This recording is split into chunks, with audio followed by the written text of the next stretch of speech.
السلام عليكم ورحمة الله. أعوذ بالله من الشيطان الرجيم. بسم الله الرحمن الرحيم. أهم يقسمون رحمة ربك. তারা কি তোমার প্রতিপালকের দয়া বন্টন করে? নাহনু قسمنا بينهم معيشتهم في الحياة الدنيا ورفعنا بعضهم فوق بعض. আমরাই তাদের মাঝে তাদের জীবিকা বন্টন করে দুনিয়ার জীবনে এবং একজনকে অপরের উপরে মর্যাদায় উন্নীত করি। দারাজাতিল লিয়াত্তাখিযা বা'দুহুম বা'দা সুখরিয়া, যাতে তারা একে অপরের দ্বারা সেবা নিতে পারে। রাহমাতু রাব্বিকা খায়রুম মিম্মা ইয়াজমাউন, আর তারা যা জমা করে তার চেয়ে তোমার প্রতিপালকের অনুগ্রহ উৎকৃষ্টতর। আলাউলা আইয়াকুনান নাসু উম্মাতান ওয়াহিদাতান লা জাআলনা লিমান ইয়াকফুরু বির-রাহমানি আর-রাহমানি লিবুয়ুতিহিম সাকফাম মিন ফিদ্দাতি ওয়া মাআরিজা আলাইহা ইয়াজহারুন।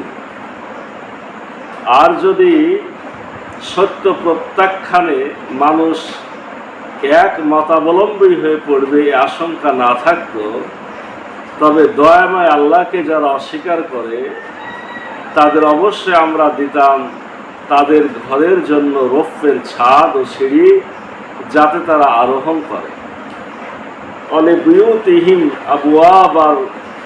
আবওয়াবা ওয়া সুরা আলাইহা ইয়াত্তাকিউন, আর তাদের ঘরের জন্য দরজা ও পালঙ্ক, যাতে তারা হেলাল দিয়ে থাকে। ওয়াজুখরুফা, আর স্বর্ণের সাজসজ্জা। ওয়াইন কুল্লু যালিকা লাম্মা মাতাউল হায়াতিদ দুনিয়া, আর এসবই শুধু দুনিয়ার জীবনের ভোগ সম্পদ।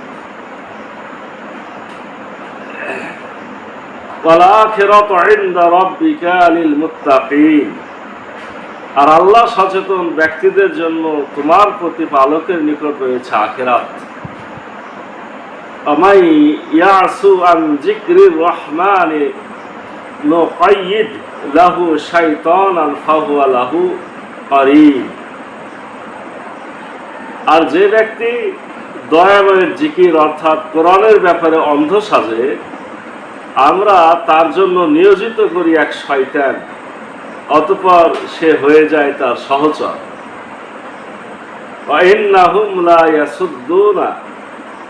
ইয়াসুদ্দুনাহুম আনিস সাবিলি ওয়া ইয়াহসাবুনা আন্নাহুম মুহতাদুন, আর নিশ্চয় তারা শয়তানেরা মানুষকে সঠিক পথ থেকে বিরত রাখে, অথচ তারা মানুষেরা মনে করে অবশ্যই তারা সঠিক পথে পরিচালিত হচ্ছে।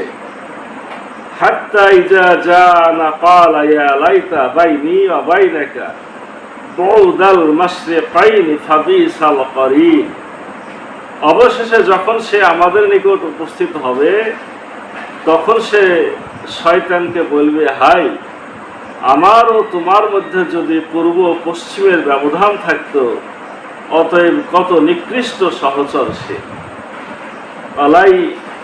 আলাইয়াং ফাকুমুল ইয়াউমা ইজ জালামতুম আন্নাকুম ফিল আযাবি মুশতারিকুন, আর যেহেতু তোমরা জুলুম করেছিলে, তাই আজ তোমাদের অনুতাপ তোমাদের কোনো উপকারে আসবে না, কেননা তোমরা সবাই শাস্তিতে অংশীদার।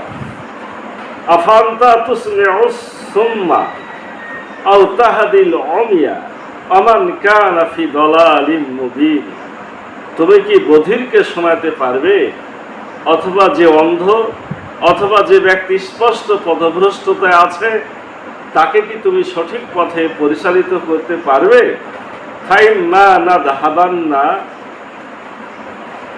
নাযহাবান্না বিকা ফাইন্না মিনহুম মুনতাকিমুন, আর আমরা যদি তোমাকে নিয়ে যাই তবুও নিশ্চয়ই আমরা তাদেরকে শাস্তি দেব। অনেকগুলো গুরুত্বপূর্ণ কথা আমরা জানি না এরকমও কথা এখানে এসেছে। আমরা একটু মনোযোগের সাথে শুনি। আল্লাহ প্রথমে বলছেন যে রব্বুল আলামিন আমাদের উপরে দয়া রহমত তিনি দেন। আল্লাহ প্রশ্ন করছেন, তারা কি তোমার প্রতিপালকের দয়া বন্টন করে? মানে গতকাল আমরা আলোচনা করেছি যে তারা সন্তান ভাগ করে, নিজেদের জন্য পুত্র সন্তান পছন্দ করে, আল্লাহর জন্য নারী মানে ফেরেশতাদেরকে বলে যে আল্লাহর মেয়ে সন্তান। নাউজুবিল্লাহ। আল্লাহ বলছেন, তারা কি তোমার প্রতিপালকের দয়া বন্টন করে? না। আল্লাহ জবাব দিচ্ছেন, আমরাই তাদের মাঝে জীবিকা বন্টন করি। দুনিয়ার জীবনে এবং একজনকে অপরজনের উপরে মর্যাদায় উন্নীত করি যাতে তারা একে অপরের দ্বারা সেবা নিতে পারে। এটা একটা মানে মহাসত্য দার্শনিক কথা। সবাইকে যদি আল্লাহ ধনী করত তাহলে কে কার কাজ করে দিত? আল্লাহ রাব্বুল আলামিন ইচ্ছাকৃতভাবে, কারণ গরিব হলে তো জান্নাতে যাওয়া আরো সোজা। গরিব করলে যে মনে করতে হবে আল্লাহ আমাকে দেখতে পারে না, ব্যাপারটা তো এরকম না। তাহলে ধনী গরিব আল্লাহ সবই সাজাইছেন, সবাইকে পরীক্ষার মধ্যে রেখেছেন। কিন্তু দুনিয়াকে চালনা করার জন্য ধনী গরিব উভয়েরই দরকার আছে। এজন্য রব্বুল আলামিন বলছেন যে আমি এমনভাবে জীবিকা বন্টন করেছি, একজনকে আবার আরেকজনের উপরে মর্যাদাও দিয়েছি যাতে একজন আরেকজনের কাছ থেকে সেবা গ্রহণ করতে পারে। আর তারা যা জমা করে তার চেয়ে তোমার প্রতিপালকের অনুগ্রহ উৎকৃষ্টতর। আমরা যা কিছু জমা করে রাখি এটা তো দুনিয়ার সম্পদ শেষ, কিন্তু আল্লাহর কাছে আছে উৎকৃষ্টতর জমা করা জান্নাত। আল্লাহ বলছেন, মানুষ যদি সবাই আমাকে অস্বীকারী হয়ে যাবে এই ভয় না থাকতো, সবাই এক উম্মত হয়ে যেত। কোন ব্যাপারে? কুফরি করার ব্যাপারে, আল্লাহকে অস্বীকার করার ব্যাপারে। এই ভয় যদি না থাকতো তবে দয়াময় আল্লাহকে যারা অস্বীকার করে তাদের অবশ্যই আমরা দিতাম তাদের ঘরের জন্য রৌপ্যের ছাদ ও সিঁড়ি যাতে তারা আরোহণ করে।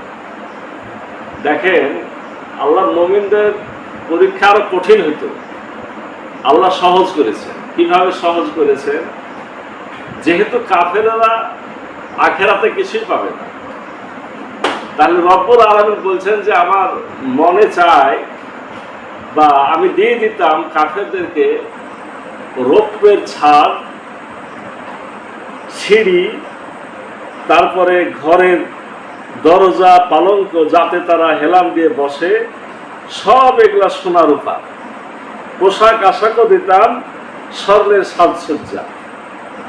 তাদেরকে, ইমানদারদেরকে বলা হয়নি, কাফেরদেরকে আমি দিয়ে দিতাম তাদেরকে।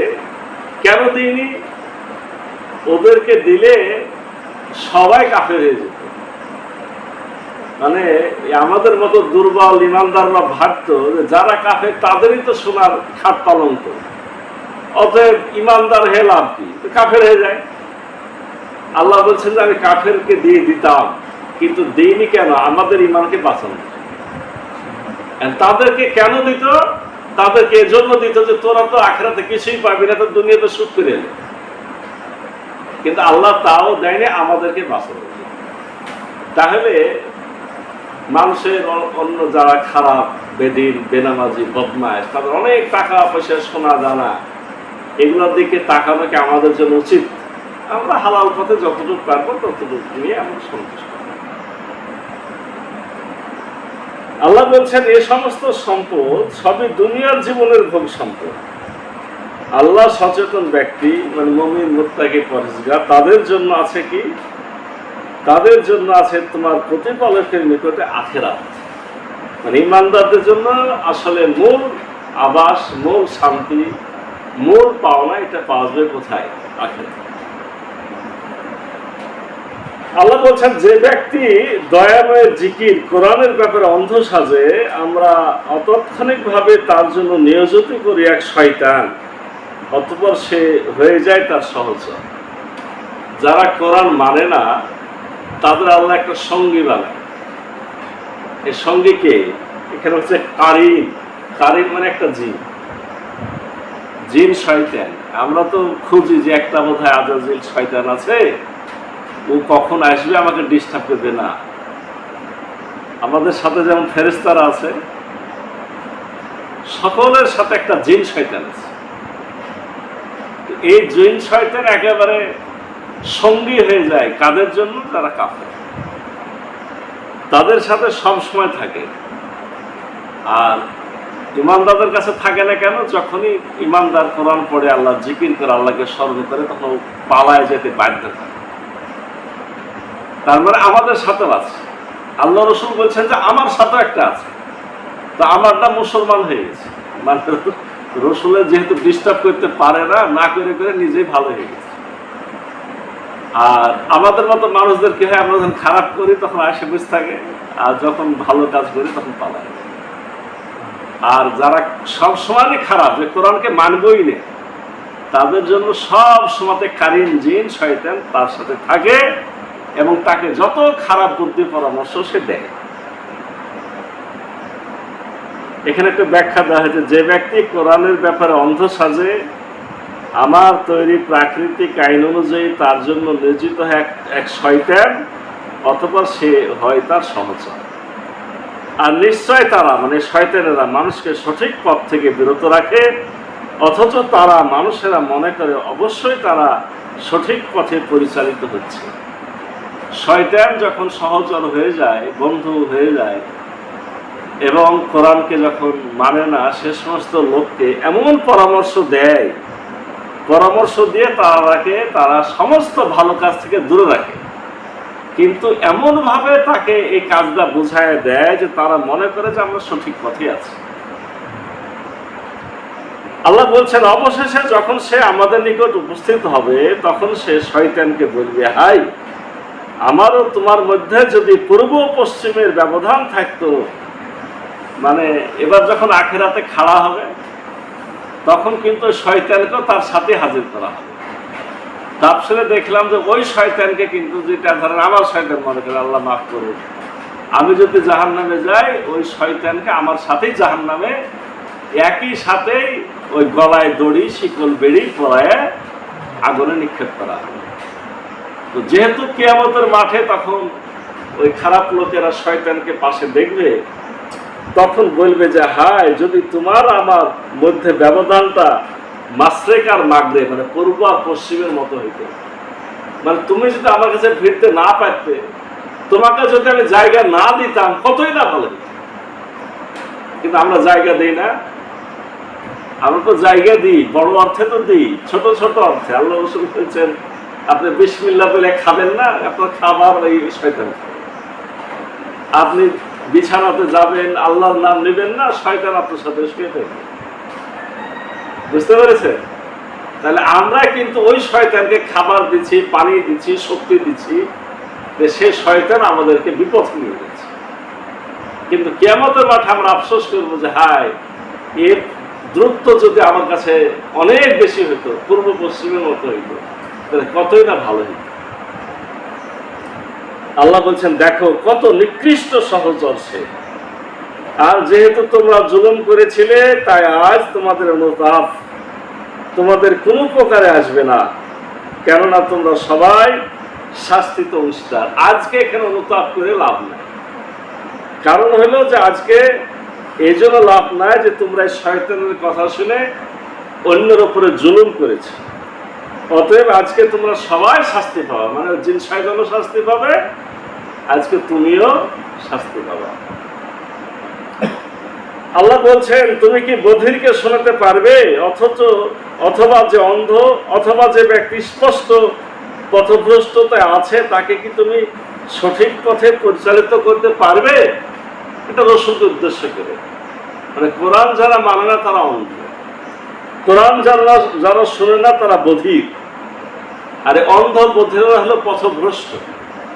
আল্লাহ স্বয়ং রাসূলকে বলছেন, তাদেরকে তুমি কি করতে পারবে না? সঠিক পথে পরিচালিত করতে পারবে না। আমরা যদি তোমাকে নিয়ে যাই, তবুও নিশ্চয় আমরা তাদের শাস্তি দেব। হে রাসূল, আমরা যদি তোমাকে মক্কা থেকে মদিনায় হিজরত করায় অথবা আমার কাছে তুলে নিই, জেনে রাখো তাদের শাস্তি, যারা আজকে অন্যায় করছে তাদের শাস্তি অবধারিত। তো এর তাফসীর এসেছে আল্লাহ রসুলকে রব্বুল আলামিন হিজরত করালেন। তাহলে আল্লাহ রসুল মক্কা থেকে মদিনায় চলে গেল, তাদের কাছ থেকে চলে গেল।